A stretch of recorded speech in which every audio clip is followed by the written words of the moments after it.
who play it make it so. Hey, baby, let's go out there like a bunch of crazy dogs and have some fun. This is the Gridiron Gumbo Show. High school, college, and pro football talk. Live from the studios of Today's Country 105.7. The Gridiron Gumbo Show is being brought to you by Mid-South Forestry Equipment and Gina Choctaw Pines Casino. Now, let's talk football. Good evening and welcome to another episode of the Gridiron Gumbo Show here on Today's Country 105.7, presented by Mid-South Forestry Equipment and Gina Choctaw Pines Casino. I'm Sean Larken. Mike Holt over there to my left. Derek Lee may get here, he may not. We'll see. If not, we do have his picks for later, and he'll be back on the show next week if he's unable to make it today. So no worries, but we're going to get through this. It's Thanksgiving week, Mike. Thanksgiving week. It is our second to last episode of the season here on the Gridiron Gumbo Show, the penultimate episode, as they like to call it. Isn't that crazy? We're almost done. It is. I remember when we just started, this is episode 13, so 14 episodes we will have after next week. Again, the regional playoff round is in the rear view. Quarterfinals this week. We'll recap last week's games. We will preview a little bit of the quarterfinal. We will talk about the worst offensive game LSU's played in a long time against Western Kentucky this past Saturday. But we're not going to talk about that too much because there ain't a whole lot to talk about. No. It was awful. But this is a fun week in college football. This is rivalry week. And there are some huge games with some huge implications. A lot to still be sorted out, but it should be a fun week of college football that starts on Thanksgiving night. There will be a game, but the real shows starts Friday morning at 11, and we'll get into that when we get into our college football segment. We'll also recap, speaking of terrible offenses, the Saints looked awful against the Falcons. I mean, we'll still make fun of the Falcons. You didn't go, did you? No, thank God. We took a double whammy from the Falcons this weekend, or from the city. The Hawks embarrassed the Pelicans, and then it turned around and did the same thing in the Superdome against the Saints. So it was such a winnable game, too. That's what's frustrating. But we'll get into that in our NFL segment. We'll preview this week's games. Again, some pretty good games this week for Thanksgiving. Again, that gets started Thanksgiving all day, 3 games, and then a Black Friday game that suddenly is a big deal now, which we didn't think going into the schedule that it would be. But we'll get into that and more. Again, the second to the last episode here on the Gridiron Gumbo Show. We'll recap our game scores from last week in the Division III non-select regional round. Kinder, the 4 seed, beats Kaplan 40-27. They got off to a fast start, advanced to the quarters for the second straight season.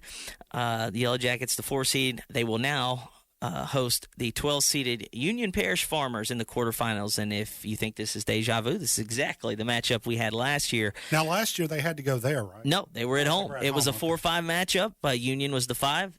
They had to go to Kinder. And, again, Union upsets number 5 Erath 14-9 in the regional round. Erath was 11-0, Mike. I feel like we talked about Union Parish in one of our previous episodes. We have. Okay. We've talked. I mean, they've been doing this for a while. It's a great program for about 15, 20 years. They've really built something. Coach Spat has built a powerhouse up there, and in their non-district, I mean, we talked about it the other night. When the upset, we got the score.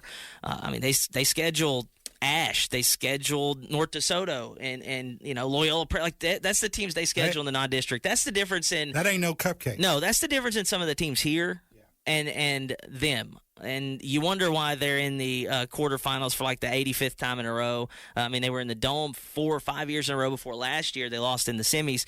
But, yeah, that's why, because they schedule those teams, and then they're ready for an undefeated Erath. They go to their house and knock them out in what was a very potent offense. Again, ended an undefeated season, did Union Parish against Erath. But that sets up a rematch of, like I said, last year's quarter, which Union won last year at Kinder. Kind of got away from them there in the second half, but I know Coach Reed and the gang are pretty fired up to get a little revenge and, like I said, get into the semis. This is their second straight season getting into the quarterfinals. And then a really cool stat that Coach Reed shared today, earlier today, it was talking about his quarterback junior quarterback Isaiah Thomas broke school record for the single-season total yards with 3281. How about that? Yeah, nearly. He had 2298 passing and 983 rushing, along with the single-season touchdown record, 40 total, 24 passing, 16 rushes. Congratulations to the junior quarterback.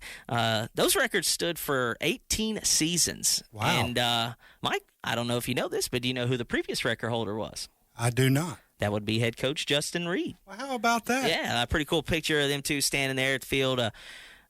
Justin was pretty good, man, back at Kinder. They had some really good teams back when he was playing. So, yeah, congratulations. Torch is passed. Look, there's the picture right there. I know this is bad for radio, but pretty cool, man. He's a good player. We've seen him a couple times, watched their games. That'll be a fun one, man. Union's really good. They're seasoned. This is kind of when they peak. They don't peak in September. You want to be peaking right now. So, Kinder's going to have their work cut out for them. Defensively, it could be a slugfest.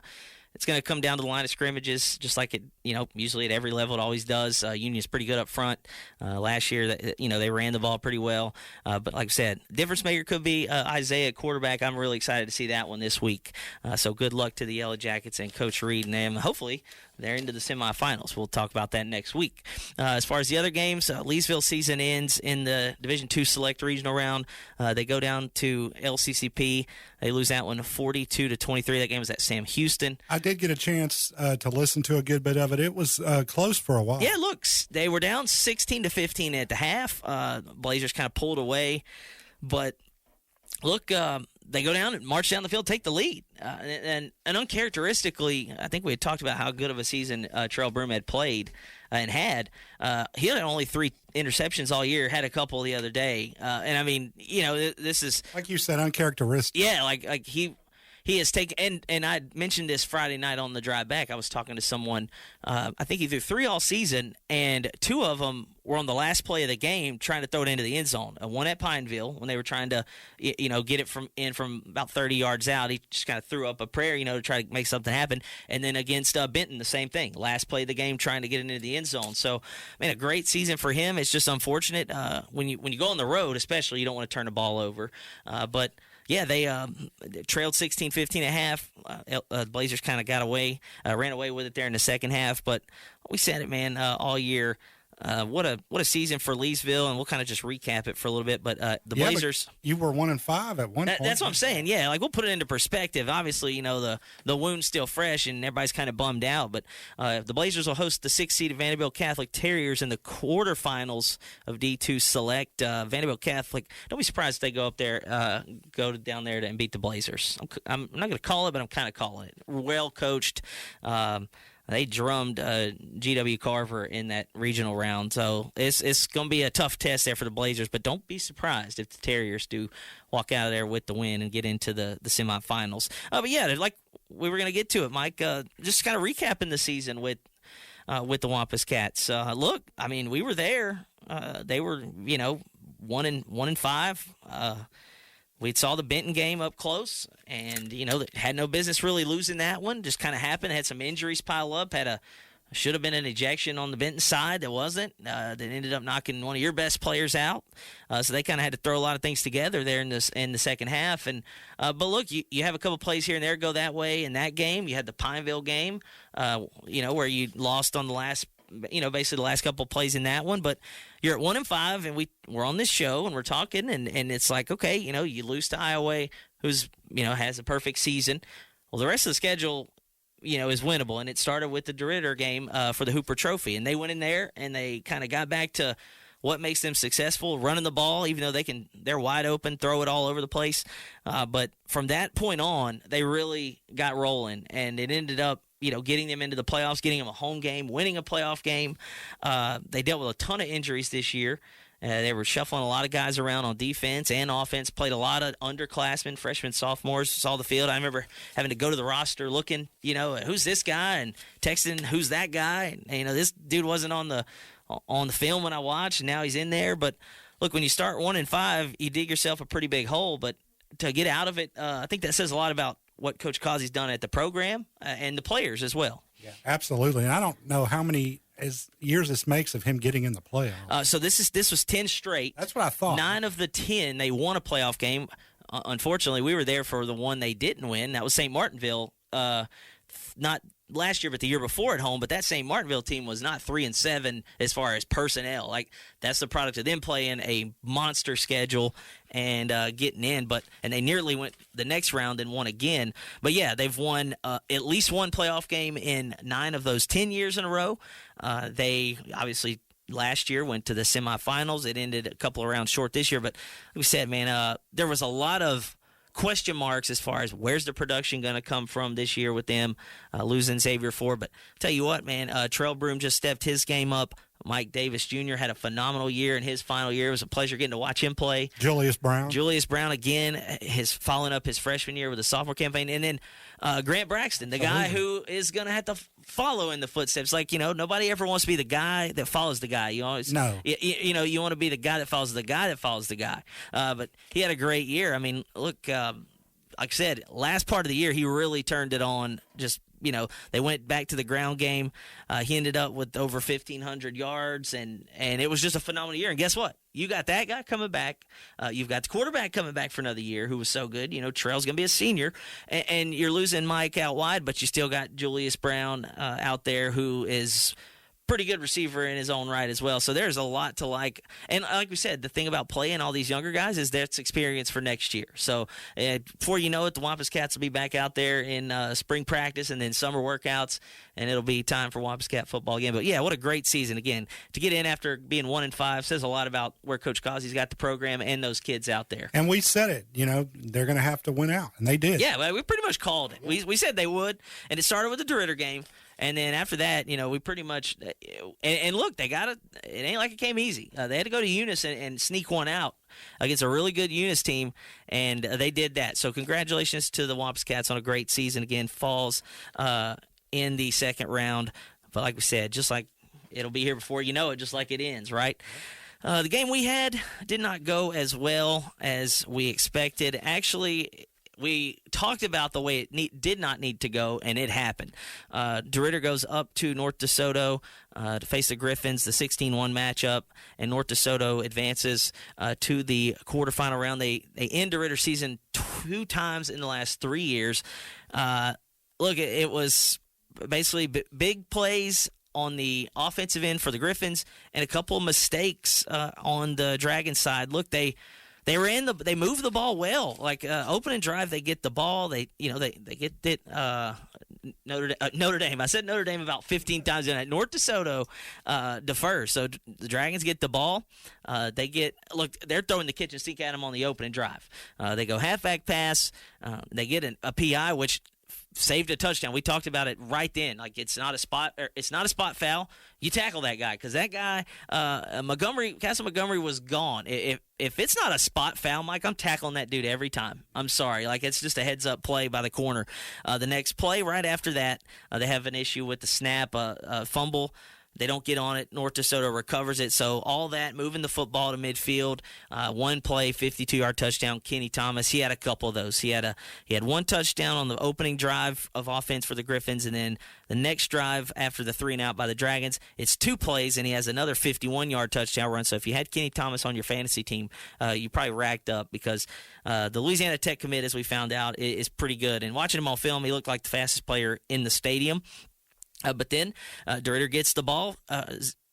Javon Fairley runs for a couple of first downs, and he has a big, long run that gets him down 1st and goal from the 6th. Dragons turn it over on 4th and goal from the 3. They try a little direct snap to Connor Rushford, and it just didn't really develop into anything good. But, again, got it down inside the 5, goal to go, couldn't punch it in. Then a 3rd and 7, North DeSoto gets to the 3. They start from their own 3 on a 3rd and 7. 95-yard touchdown pass to Braylon Moore. Just like that, it's 21-0, and we're not even out of the first quarter. But Dragons do answer. They convert a 4th and 6. It's actually 4th and 6. They were in the punt formation. North DeSoto jumps offside, so they go for the 4th and 1, which you have to do down 21-0. Connor Rushford gets it. They have a face mask on Michael Parmley that moves him deeper into Griffin territory. And then they finally get on the board with Connor Rushford from 36 yards out. With 1:44 remaining in the first quarter, it was 21-7. But just like that, North DeSoto gets it. Good field position pretty much all night. They started from their own 48, their own 48 again, their own 44. This was pretty much the theme, except the one time they did start from their own 3, they still ended up going on a 97-yard scoring drive. But like we said, after the Dragons strike, finally, to make it 21-7, North DeSoto gets it right back, 52-yard run by the other running back, Braylon Latin. So 28-7 after one. The Dragons try a fake punt, don't get it. And then North DeSoto answers, again, Braylon Moore, his second touchdown. So it's 35-7 into the second quarter. Javon Fairley has a great run for a touchdown. But at the half, it was 42-13, pretty much a running clock after that into the third quarter, and the Dragon season comes to an end. Like we said on the broadcast, it was frustrating because what you didn't need to happen, and we said it last week on the show, the one thing that couldn't happen for DeRidder is to go down like they did 2 years ago, is go down 21-0 3 minutes in. Well, they pretty much did. You're moving the ball. They have the fumble. And then one play later, boom, you're down 7-0. And then you go 3 and out, and then they score again in 2 plays. So 3 plays, 2 touchdowns, just like that. Boom, boom, boom. We're back to where we were a couple years ago.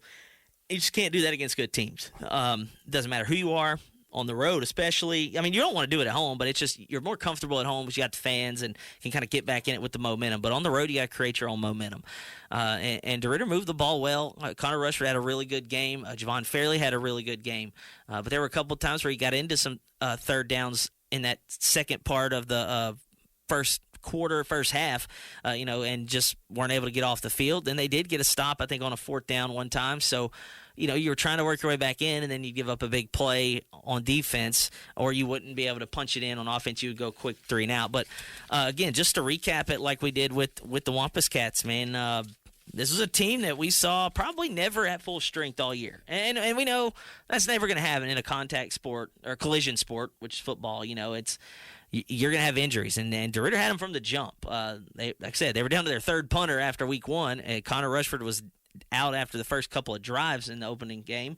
But then Javon Fairley goes down at Manny. And then you're down to your third running back. You had guards playing fullback and running back and safeties and linebackers running the ball. And you had freshmen playing linebacker and safeties and sophomores. And so you were just trying to kind of piece it together. And I think Coach Parmley did a really good job. Look, you finish the season 6-6. You win a playoff game for the first time in a couple of years. You win a home playoff game. It was just I think you can put the stamp on this as injuries early, and that got you behind the 8 ball. But you still battled, and you got in, won a playoff game. And, those are things that you don't know how that's going to pan out, how injuries are going to happen. No, yeah, you can't, obviously when you're constructing a team in the NFL and Major League Baseball and the NBA, stuff like that, you can build for depth. So these things happen. You can anticipate. You can't ever, you can anticipate them, but you can never, predict when they're going to happen. Yeah. It's not even like that in high school. No. You got what you got. Yeah, you don't have the depth. And even when you do lose 2 or 3 running backs or a punter, or, we said it, most people don't even have one punter, but when you lose a couple running backs, you can't just go to the free agent market and say, hey, come play for us this week. Come work out. Yeah. So you're stuck with what you got. And I think, DeRidder, when they started kind of later in the year, started to get those guys back, you saw what they could have been. You got a couple of 200-yard games out of Connor Rushford. Javon Fairley looked good. Those 2 guys played great down the stretch, and that's what got you in, especially against Eunice. I thought the Eunice game the second time was the best that DeRidder had played all year. They did exactly what they needed to do offensively. Defensively, they were swarming around. But again, their season ends in the regional round. There's going to be a lot of turnover with them as well. You're going to lose your 2 guys in Rushford and Fairley. They were great to watch the last few years. It's been a pleasure getting to see them develop into great players. I remember Connor was getting some snaps in that playoff game down at Mandeville when we went, getting in there, carry or 2 here. Then he ended up last year starting to kind of be the lead guy when Reed Williams had been banged up. And then this year, obviously, it doesn't go. Your senior year doesn't go like you want. You don't get hurt in the first week if you had it your way. Same with Javon. We saw him kind of get in there and be real dynamic. He has a 65-yard run against Manning. Then next series on defense, he, comes up awkwardly and he's out for a few weeks. But those guys are going to be, moving on, and then you have some receivers that you're going to still have, and moving on, the offensive defensive lines are going to have some change. Linebacker same way, but quarterback Michael Parmley's just a sophomore. Like, you've got some pieces there, and then the thing with the injuries, Mike, we said it, you have guys that step up because they have no choice if it's next man up. So the running back position, well, Jaden Cooper looked pretty good as a sophomore getting in there. He got banged up. Even him got banged up a little bit there in the midway part of the year, but when he did flash, he was pretty darn good. So a lot for the Dragons to build on. Again, congratulations to them on a great season, but they fall in the regional round to the Griffins, who, again, they're the top seed for a reason, man. They're pretty solid, and they will be hosting Franklinton in the quarterfinals of Division II non-select. I said it on the broadcast. Up front, they're really good on offense and defense. They had a couple of guys, the Ivy kid at safety. Man, he looks like he could play at the next level. You don't see many guys tackling like that anymore in high school. They're not. It's not that they're afraid. It's just they don't have technique, and they don't get downhill like that. We called his name 7 or 8 times. It was pretty impressive. But again, the Dragons and the Wampus Cats season comes to an end in round number 2. Kinder will be getting ready to play Union Parish, the Farmers, in the quarterfinals down there in Kinder. Get out there and check that game out. That should be a lot of fun, a rematch of last year's quarter. I wonder if Union's going to bring the tractor down. I don't know. That'd be a pretty big haul. And it'd be a lot of gas, too. Yeah. So they'll probably just leave it put up there in Farmerville. We will take a break, come back. We'll talk a little college football. LSU had a really stinker of a game this past week, senior night. But it's also rivalry week this week in college football. We'll talk about that and more right after this. It's the Gridiron Gumbo Show on today's Country 105.7. A lot goes into taking care of your property. You need equipment with more reliability and versatility built in, like Kubota BX and L-Series compact tractors, rated #1 in durability and owner experience. Z-Series mowers that deliver a quality cut, and Sidekick utility vehicles where durability meets speed. Visit your local Kubota dealer for a demo today. Visit Mid-South Forestry Equipment in Manny or call 318-256-5686 for more details. Gina Choctaw Pines Casino, your place for fun. Looking for some excitement? Come push our buttons and get paid. Gina Choctaw Pines Casino, your place for fun. Must be 21. In the small town of Elmira, New York, a boy was born into an all-American family. The odds of him opening his own clothing store at the age of 18? 1 in 138,000. Excited to be a part of pop culture, he packed for the big city. The odds of finding someone to invest in his vision? 1 in 4.5 million. The odds of him achieving his dream in the fashion industry? 1 in 23 million. The odds of having a child diagnosed with autism? 1 in 88. I am Tommy Hilfiger, and my family is affected by autism. I encourage you to learn more at autismspeaks.org/signs. Early diagnosis can make a lifetime of difference. Brought to you by Autism Speaks and the Ad Council. Only in the forest can you see this. And this. And this. But nothing beats the moment you see that. Cool! That's your child's eyes opening up to a world of possibilities. I didn't know it could do that! Because one trip to the forest can spark a world of difference. There are some moments only the forest can inspire. Find yours at discovertheforest.org. Learn about forests near you and discover cool things to do when you go, like hiking, canoeing, fishing, or camping. Or create your own adventure with family and friends, and you might just see this. Your moment's out there. Find it at discovertheforest.org. That's discovertheforest.org. Brought to you by the U.S. Forest Service and the Ad Council.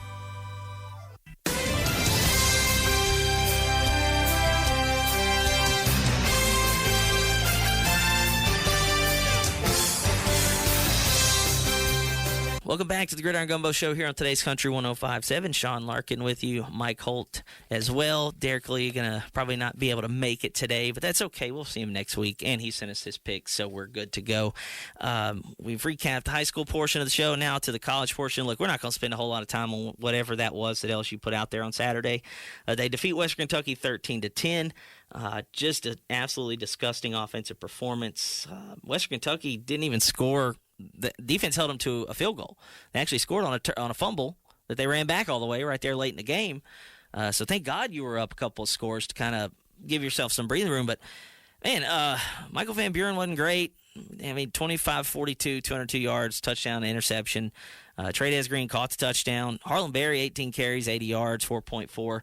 I did hear a stat, though, that Western Kentucky is like 108th in rush defense in the country. I think there's like 133 teams, maybe. There's in the 130s, but they're in the bottom 30. Like, there are 100 teams better than them at like stopping the run. This is coming from Jacob Hester on the little film review. He said there were 20 straight plays that an LSU running back did not touch the football. That's probably not counting Xavion Thomas or Michael Van Buren, but man, when your team's like 108th or 110th, or anything under 100 is, really bad. Like, that's when you're real bad. We saw LSU's defense a couple years ago. They were in the 100s, so that just tells you how bad it was. Why isn't Harlan Berry getting the ball? I know he had 18 carries. Why not 25? Couldn't tell you. He's the number one running back recruit in the country as a freshman, and he's looked pretty he's had a good year. Whoever the next coach is, we're not even going to speculate. Like, just whoever it is, they need to, first of all, they're going to have to apologize to Harlan Berry and say, look, here's what we're going to do for you, and have him on the field, because that's inexcusable. And the frustrating part is Frank Wilson's a running backs guy. Absolutely. And you're not giving the ball to a running back. I know the offensive line's bad. Like, it's been bad for years. I know LSU doesn't like running the ball because they hadn't done it for years, and they're not very good at it. But they can be, but you got to stick with it. They really haven't, I guess, done it consistently since Les was here? No, I mean, they ran it in 2019. Like, everybody thinks that they just threw it everywhere, but go look at the big SEC games, Florida, Auburn, Alabama. Clyde Edwards-Helaire ran it. But it's been since then since they've really ran. Yeah, but we talked about this 2 years ago with Jaden. Like, they sucked running the ball with Jaden, too. He was just a superhero. Yeah. And he averaged 9 yards a carry, which is borderline impossible at the quarterback position because, again, you're the quarterback. It was bad then. It's just he was better than everyone else on the field, so it didn't matter. But, yeah, that stat is just really terrible, man. But Harlan Berry, I felt bad for him all year. He'll have a good run, a couple good runs, then he's out on the sidelines. And that rotation.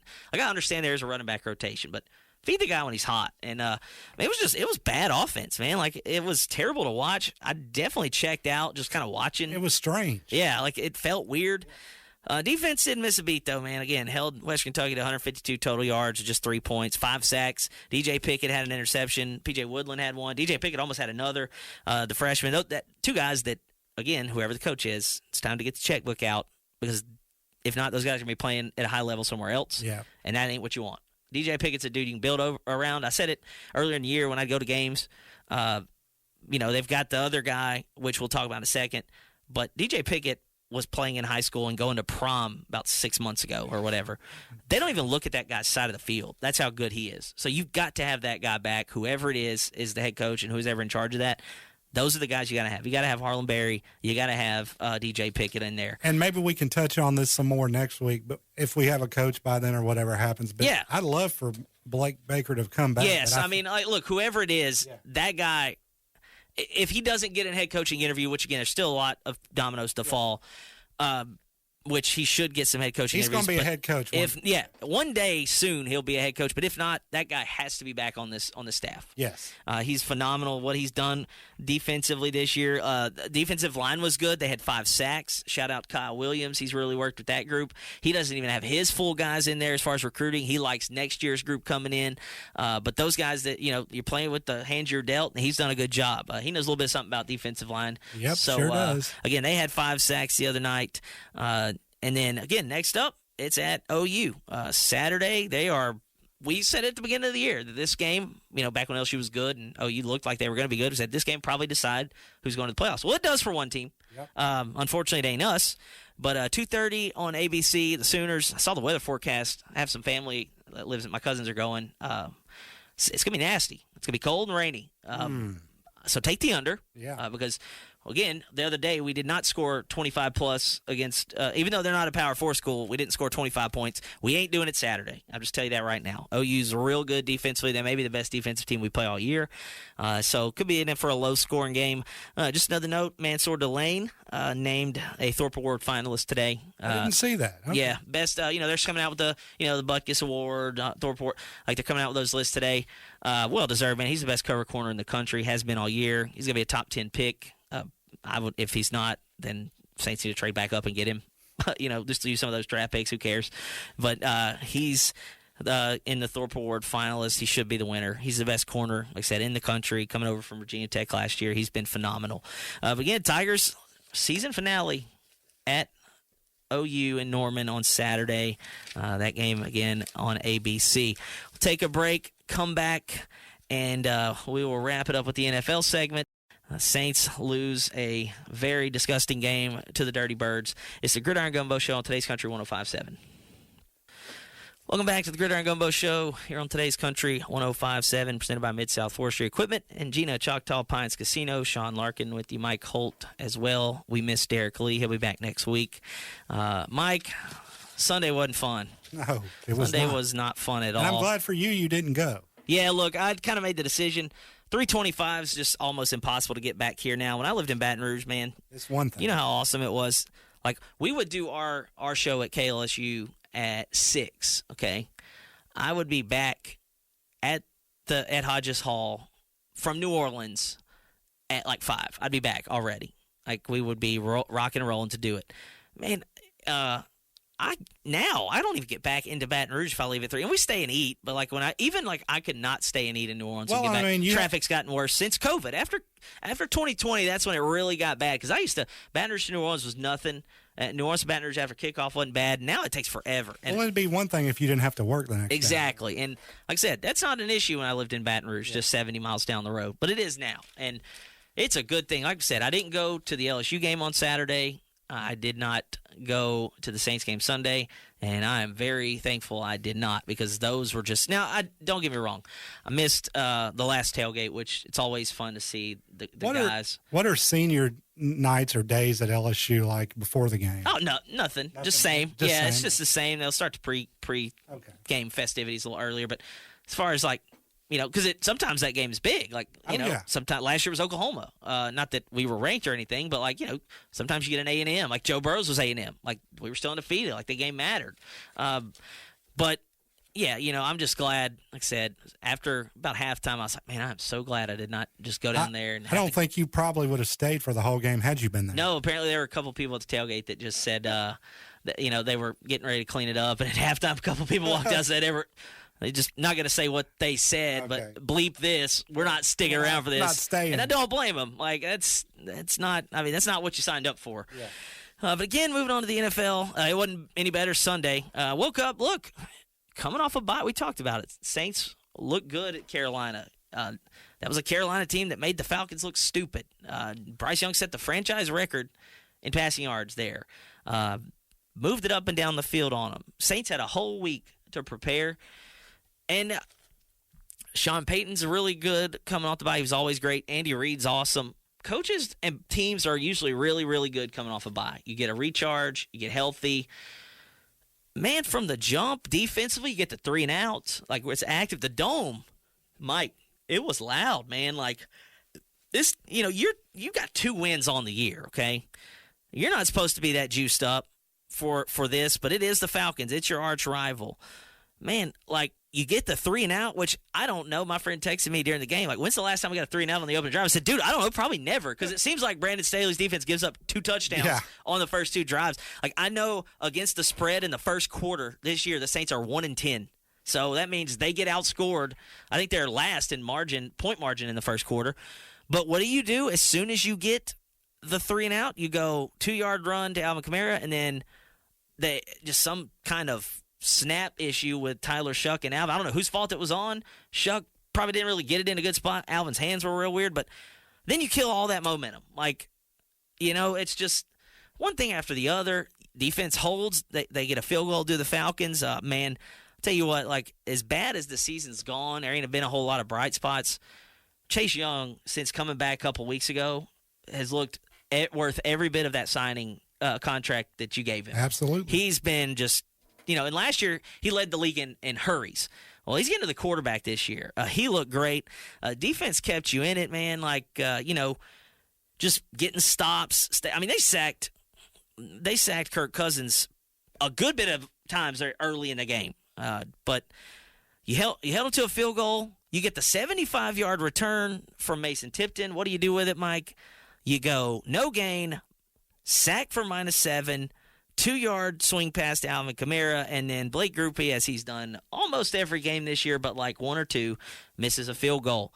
I said to myself, how many more do we have to miss before we change kickers? Because somebody sent me a text during the game and said he's 35th in the NFL in kicking as far as accuracy. Well, you know how many teams? 32 teams. There you go. I was going to say, that means that there's been a couple of teams before the Saints that have had enough of it and said, we're going to change. The Falcons were one. A couple teams did it for injury, but he's 35th. There's 32 teams. And he kicks inside. But one wasn't enough, Mike. We had to miss another one before the half. Look, it was just bad. Offensively, they were bad. Couldn't run the ball. Tyler Shuck got killed almost every play, it felt like, there early. Cesar Ruiz is bad. 51 was in the backfield every time he looked. And usually when it was early pressure, it was him. Alvin gets hurt. He goes down. He just hasn't looked himself since early in the year, which that's unfortunate. It was kind of a nasty tackle the way he went. Yeah, it didn't look good. No.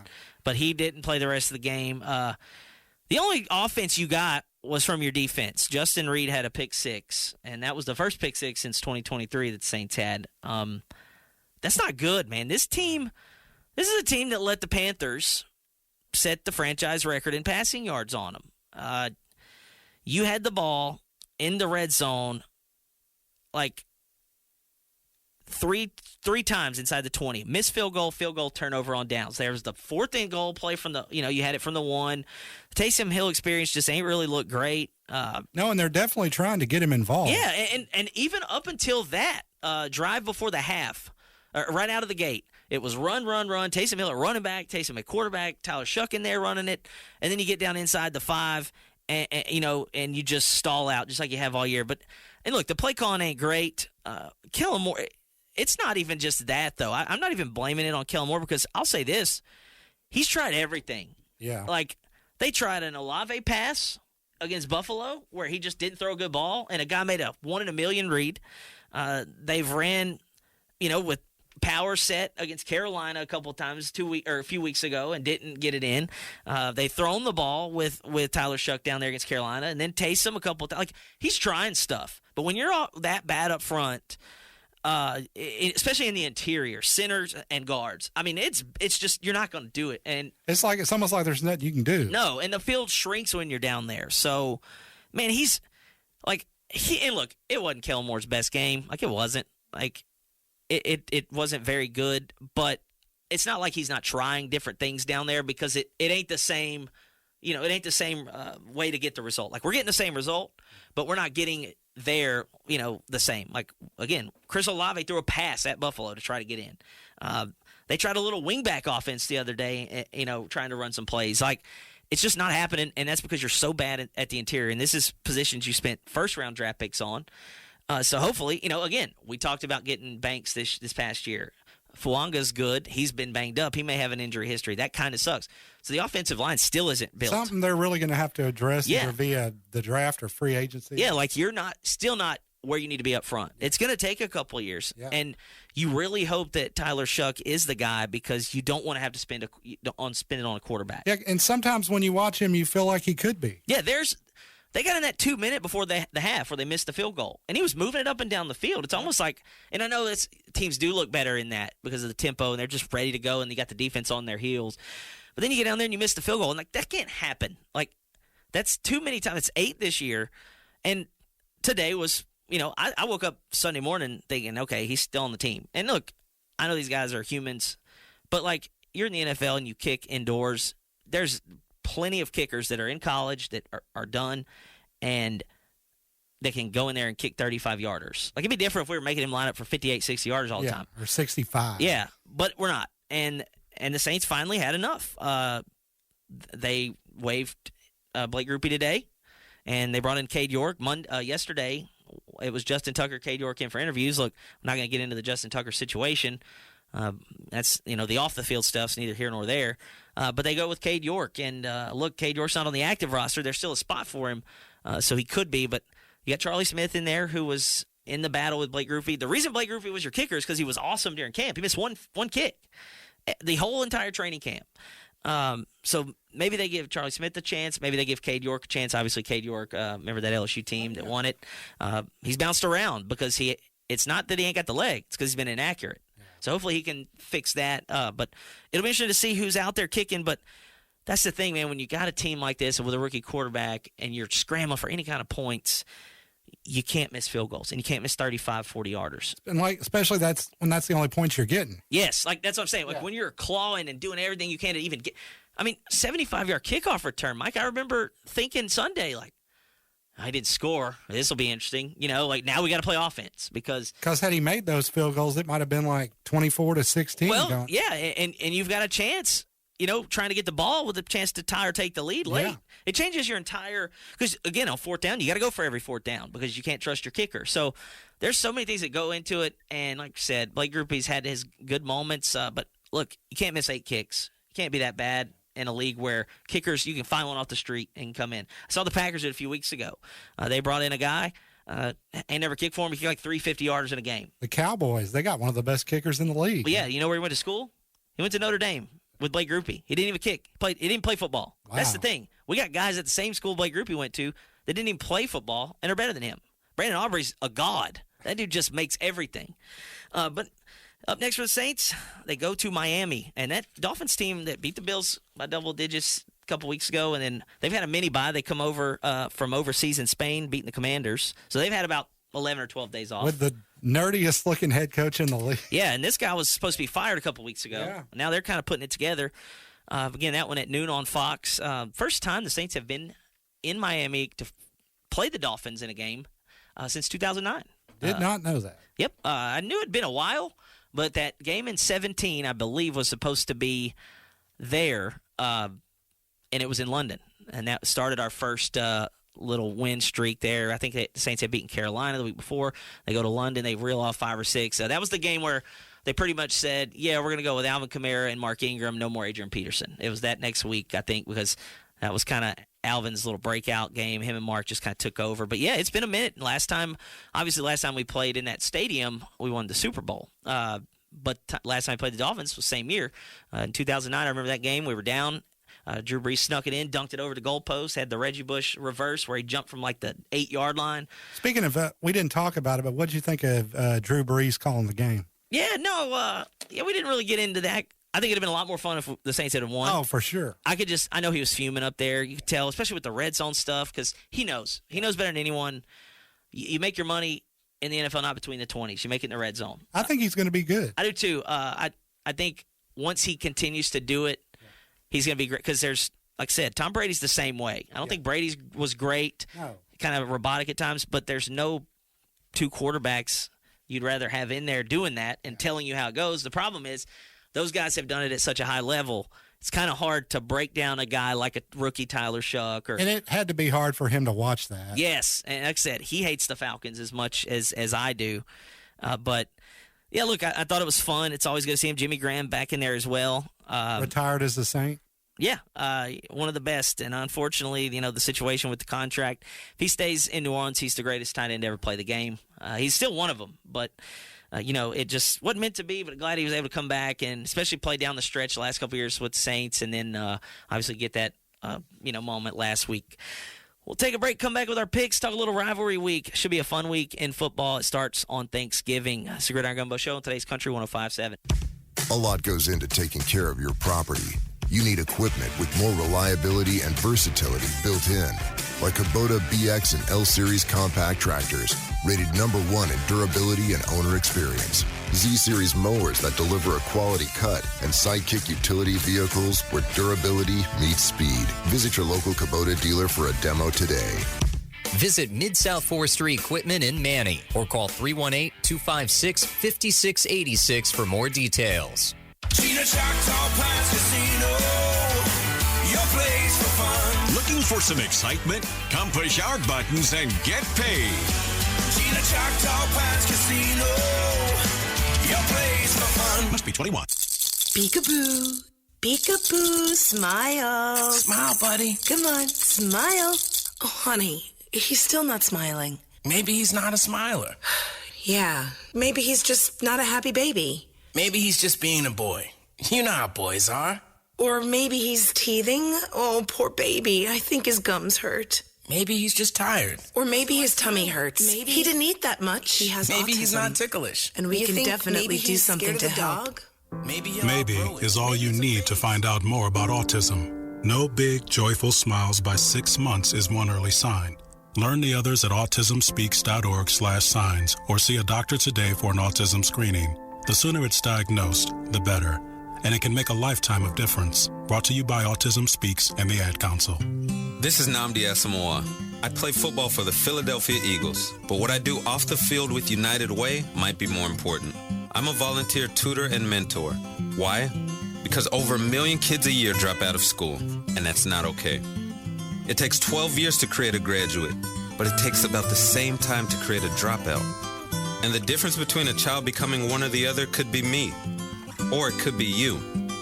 Studies show that if we get to these kids earlier, their chances are better, and kids who read well by 3rd grade are more likely to graduate. So join me in United Way. Suit up and take the pledge. Become a volunteer reader, tutor, or mentor, because when a child succeeds, we all succeed. Give, advocate, volunteer, live united. Take the pledge at unitedway.org. Brought to you by United Way, the Ad Council, and the National Football League.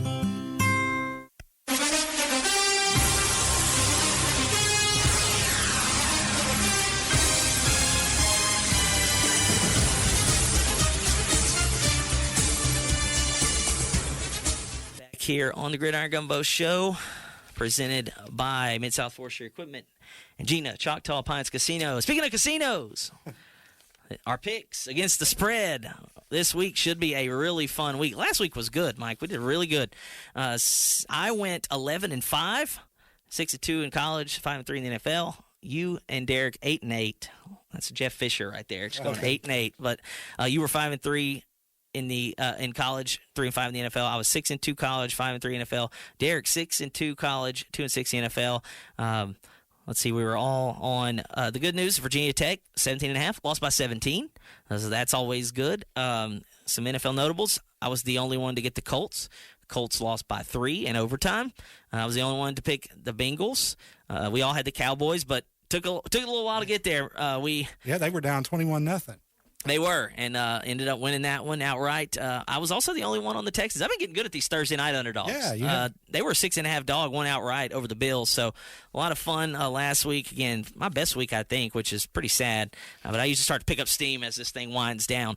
Rivalry week in college, always fun. We've already got Derek's pick for this one, but other than the LSU game, for an LSU fan, there are a couple of games on the schedule that matter more than ours. This is one of them. If you know everything's been going on, Ole Miss is going to Starkville for the Egg Bowl on Friday at Mississippi State. This game is Friday morning after Thanksgiving at 11 a.m. Yeah, that's normally not a morning game. No, well, it's usually either late afternoon or night, and sometimes they'll play on Thanksgiving night. But this one is the day after, and it is at 11 a.m. right after you eat a bunch of turkey. With all the things surrounding Lane Kiffin and the program at Mike, Mississippi State's getting 7.5. They've played well against some teams this year. There ain't no way. I mean, there probably is a way. And watch, I say that. Ole Miss will be back on the show next week. Ole Miss blows them out. Mississippi State is going to win this game, and I can't wait because the press conference after is going to determine whether Lane is back or not. So many questions. Yeah. So I'll take the Bulldogs. You're taking the Bulldogs. Derek's taking Ole Miss. He's got faith that Lane can get this thing done. But, again, that was going to be drama. You feel like Ole Miss needs Lane to get it done? I mean, they need the win, basically. Yeah, but then again, if they do win, there's talk if he does leave, he's not coaching the playoffs. That's true. That'll be something we'll talk about next week because, again, drama.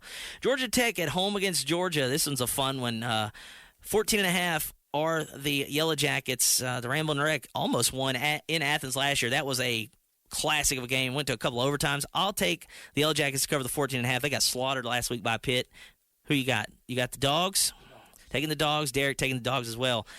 This one, another fun one. A&M had Texas at home for the first time in a long time last year. Couldn't get it done. They come in undefeated, still the only undefeated team left in the SEC. Texas at home getting 1.5. I am on the Longhorns. Derek and you, Mike, are on the Aggies. I think they get it done. Win by 2. Ohio State, Michigan. Michigan, as bad as they've been, they've won this rivalry. Like the one thing Ryan Day can't do. And they've said, he could still get fired. Like last year, they were going to fire him. They won the national championship, but it didn't matter. And they're number one. They're number one. And look, they're going in as a 9.5-point favorite. I think Michigan covers, possibly wins. Michigan, for me and you, Do Derek. you really think, real quick, he could get fired if he loses? No, they're stupid. Those fans are so stupid. You can win a national championship. The thing is, nobody cares because they ain't played anybody. No. Hadn't played a ranked game since, I think, October 11th, which is insane. Yeah. But Derek thinks that the Buckeyes are going to win it by 10. So we'll see about that. Again, coming back, a lot of things. Another one with implications. Miami goes to Pitt. Pitt's a 6.5-point underdog. Miami's trying to stay in the playoff race. The ACC is a disaster. I'll take Pitt to cover. You and Derek are on Miami. Correct. Clemson, South Carolina. This game would have been fun preseason. We thought maybe this could come down to something. South Carolina's a 2.5-point favorite. I'm on the Gamecocks. You and Derek have Dabo. Dabo, yeah. Yeah, that's it. It'd be all right. Got a big win the other day, he did. Vandy hanging in there for a playoff spot. They go to Tennessee. This is going to be a fun one. This game means a lot more this year than it has in a long time. Tennessee's a 3.5-point favorite. We're all across the board. We think Vandy gets this one, covers that. Maybe loses, but loses by less than 3.5. Yep. Florida State, Florida, another one that just kind of lost its fizzle. Florida is a 1.5-point favorite. Me and you are on the Gators, and Derek is on the Noles. Then, again, the second most important game, Alabama, Auburn, night game in the Iron Bowl. Auburn has had so many chances the last few years to pull off some really good upsets. Nick Saban was on the sideline for the other team, unfortunately, and they just have a bunch of voodoo magic. Lots of implications in this one. Yes. Bama loses, their season's over. They don't go to the playoff. Might lose. I don't know. I was going to say they might lose a coach. But well, we'll see. Talk about that next week. I don't know, but I know this. Auburn's beating them. Yeah. Auburn's beating them in the Iron Bowl. Derek is on Bama to win by a touchdown. Look, like I said, there's going to be nothing better than if Auburn can get this done. Because defensively, they're just as good as OU was. And OU went into Bryant-Denny Stadium and took it to them. And Auburn interim coach DJ Durkin really wants the job. Yes, if he gets this, he might, because that's why Hugh Freeze got the job, because he beat him a couple times when he was at Ole Miss. LSU, 10.5-point dog, going to Norman. I'm on the Tigers. I think it's going to be a low-scoring game, but I do think LSU probably loses by 10, and that would be perfect because we've got 10 and the hook. You and Derek on the Sooners. Packers at the Lions. 3 Thanksgiving games in the NFL. The Packers got blown out by the Lions the first time these two teams played, and the Lions across the board for all of us, a 2.5-point favorite. Lions haven't looked great the last couple weeks. They did get the win last week over Jameis, but what a ridiculous play by Jameis on that catch of the touchdown, just stiff arming. I didn't know it was Jameis until he spun around. I saw 19. I was like, holy cow, what a play. Second of the 3, Chiefs. The dynasty still lives for a minute as they hung on for dear life against the Colts. Are they 6-5? Yes. Okay. Look, Dallas, same way. Dallas trying to get in a playoff spot. They come back down 21. I think the Cowboys cover the 3.5. You and Derek are on the Chiefs. Ravens, 7.5-point favorite over the Bengals. That is the Thursday night game, but Joe Burrow's back.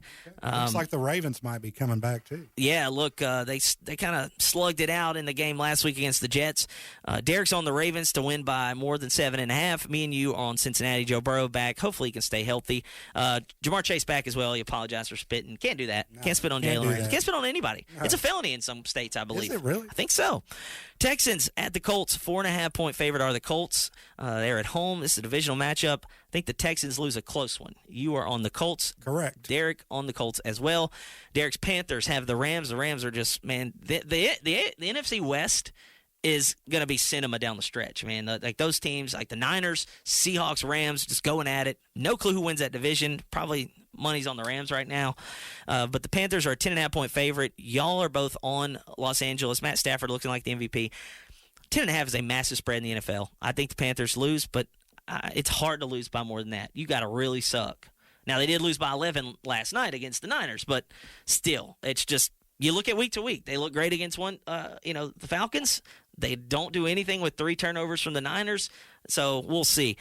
Bills at Steelers. Steelers are a 3.5-point dog. No Aaron Rodgers, I don't believe. All of us across the board on the Bills. Bills got to start looking good because the Patriots are starting to kind of get to where they can clinch that division. Patriots are back. Saints and Dolphins. First time since 2009, Saints travel to South Beach. Dolphins are a 6.5-point favorite. You taking the Saints? No, I'm taking the Dolphins. You changed it? You changed it on me. Okay. Taking the Dolphins. Derek said he's on the Saints, but guess what, Mike? I am on the Dolphins with you. Saints just they got to score in the red zone. That's where you win. That's where games are won and lost in the NFL. That's where careers are made. That's where good players turn into elite players. Probably going to be like I'm just laughing because it's going to probably be a little cool here, but there it'll probably be like 80 degrees. Yeah, it'll still be hot, and you'll see players cramping up. Yeah. But again, that is our show. Should be fun. Mike, what's your favorite thing about Thanksgiving? What are you most thankful for? Just family and good food, the turkey and the stuffing. And football. Yeah, absolutely. That's it. Football. Same with me. I can't. It's a great time of year. I think Thanksgiving gets overlooked. Everybody starts to put the Christmas tree up, which is fine. It's fine. But I know some people that have already put it up. My mom put hers up last week. I know people that put theirs up a couple of weeks ago. That is aggressive. Yeah. You can start playing the Christmas music on Monday, which is December 1st. You have my permission. We are actually, this is a spoiler. Nobody knows about this, but we're actually going to start playing Christmas music tomorrow about 5. It's too soon. It's too soon. I agree, but who do I speak to? I don't know. We got to figure that out before we get back in here next week. Derek will be back next week. It'll be our final Gridiron Gumbo show, Mike.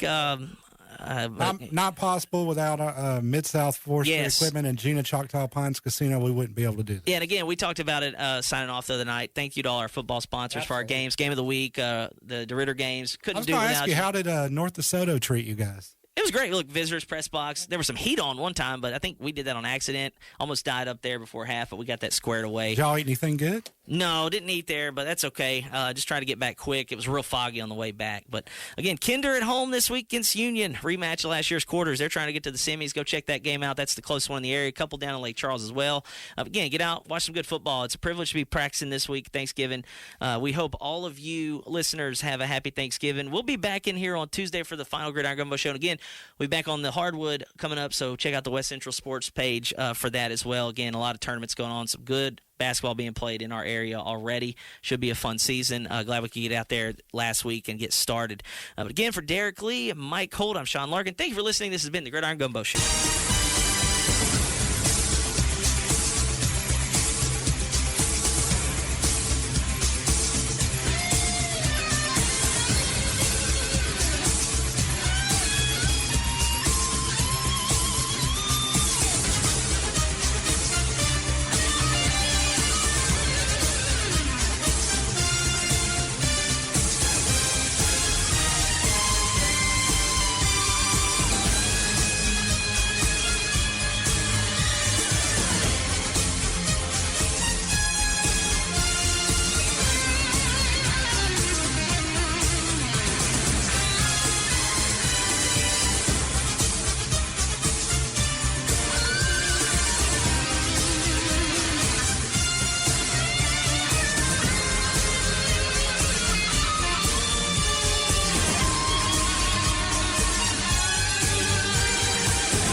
Leesville, DeRidder, Fort Polk, today's country.